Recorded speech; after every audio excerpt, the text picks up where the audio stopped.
We get it. Y'all don't want to be having season 3 syndrome. Yeah. Whoa. Hey y'all, it's Deuce, and as you can tell, it's a change of location. If you follow me on Twitter, and you know that I'm on vacation right now, right before I go to college, and so I thought, I wasn't really gonna do much, but when I realized I'm not gonna be doing stuff every day, I decided I was still gonna record. I don't know if I'm gonna be able to record all 10 episodes. We'll see how available I am freshman week or how available I am this week. But regardless, right now we talking about Dear White People, season 3, the Aftershow, which is where after the show we talk about it.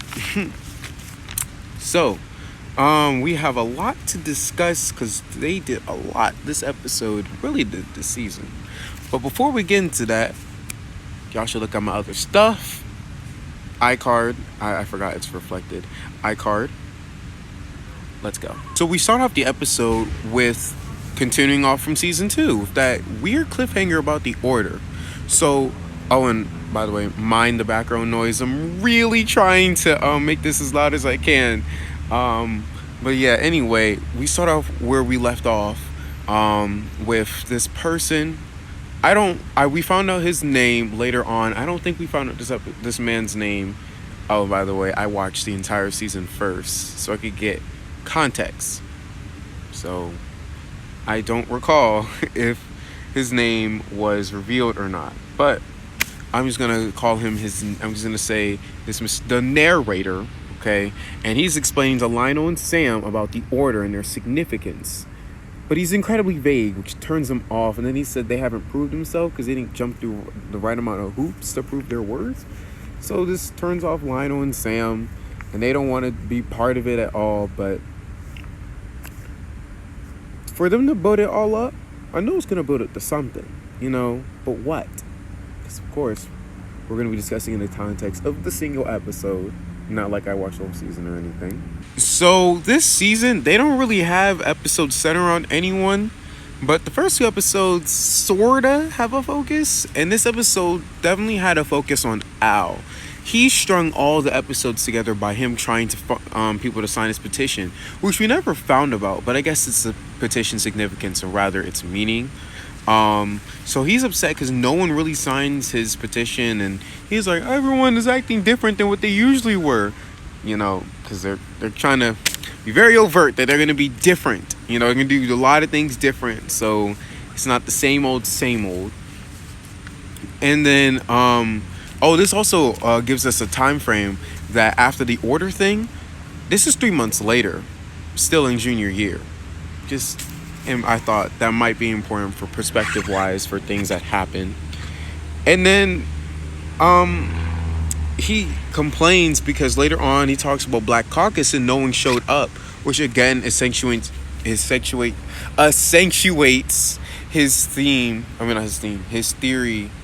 his claim that people are different, and he's trying to figure out why. Why did no one from BSU go up to Black Caucus? Why is Black Caucus predominantly core? He's trying to figure out what the T is. And speaking of T, what's this T about Alberto? Was you not black this entire time and you was mestizo? What's the T? Are you mixed? I really would like to know, because we don't need no non-black people saying nigga. Next person we're going to talk about is Troy. That story, basically he's in Pastiche, and he feels really at home with his trash chads. But the only person that sorta has sense is Abby. But I don't even know why she's there, because apparently no one likes her or respects her. So what's her purpose in being there? I don't know. But anyway, Troy finds a lot of solidarity with the chads. When has he not? So I guess I'm glad he's doing something rather than being passive and letting life control him, and he's making decisions for himself. But who knows how this will end, him being the only person of color, the only melanin, only seasoning in this newspaper or magazine group. So we'll see what happens here. Oh, and before I continue, This is actually my first time in a hammock, fun fact. Anyway, next story that they tell in episode 1 is about Joelle.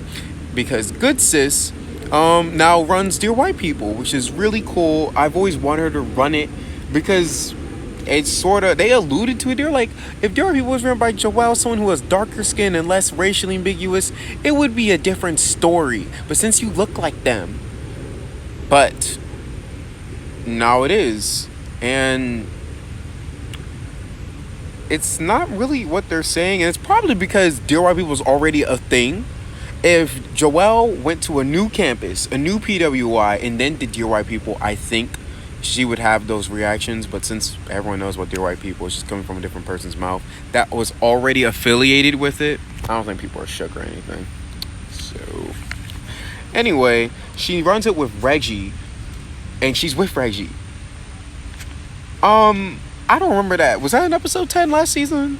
Did they finally officially? When was that? When did that happen? Anyway, Reggie and Joelle's a thing, which I shipped, and they have some really cool what's it called, moments together. But I don't know. Reggie's a little distant. I don't know what that's about. And the final main story in this episode is about Lionel, because he has an HIV scare, and so he goes to this student-led health facility. It's like a little trailer, and so he meets this person named Deontay, which is based off of Deontay, something like that. What was his? Justin Simeon, the creator of the show, based Deontay off of someone named Deontay in his life that apparently passed away. So rest in peace. But anyway, he is, trying to let Lionel be a bit more comfortable with him and his sexuality, which I didn't know was going to expand beyond the HIV scare, but hey. And apparently he's really crushing on Al. Al's gay in real life. Like, super gay. They said he's trade. He's not trade. If you listen to him, he's not trade. He just knows how to act. So, I'm just interested why Al's not gay in the show, but Lionel is straight in real life, but gay in the... Never mind. Maybe it's an artistic thing. But anyway, Deontay invites him to this black gay party. So we see how that goes. And this is where we first learn about Michael, which is not much. Why make a big deal about it? It's not really much. Last thing I want to cover is miscellaneous things. So, like I said, they were incredibly self-aware about they don't want this third season to be like a rehash of the past 2 seasons, which I think it's interesting because some people think that's what Stranger Things was. So, but I don't know. I don't think that they were attacking Stranger Things. How could they have known? How could they have known? And then, there's the Handmaid's Tale parody. If y'all can tell me what that parody is called, that'd be great. I know they said it. I'm frustrated I can't remember it. And there's a little side plot. Gabe got money problems. Oop. And then, what does this say? And I said it's a different direction. Yeah, because they ain't focusing on singular people anymore. They're focusing on like roughly 4 people an episode, which is very interesting. So, yeah, miscellaneous. So that's what I got to say for episode 1. I really apologize for this really weird format. Like, I had to write everything down on this paper, and we'll see how many videos I get made. But hopefully I'll be able to get better quality videos out. But I'm on a hammock right now. So anyway, tell me what you thought about the episode. And tell me what you think they're going to do with all these plots that they're developing, And Moses, they introduced Moses at the very end. How could I forget? Oh my gosh. Because Al was looking, they're like, oh, no one cares about the school with me. And then Moses shows up. So, again, tell me what you think about that. All right. Thank y'all so much for watching, and I will see y'all whenever.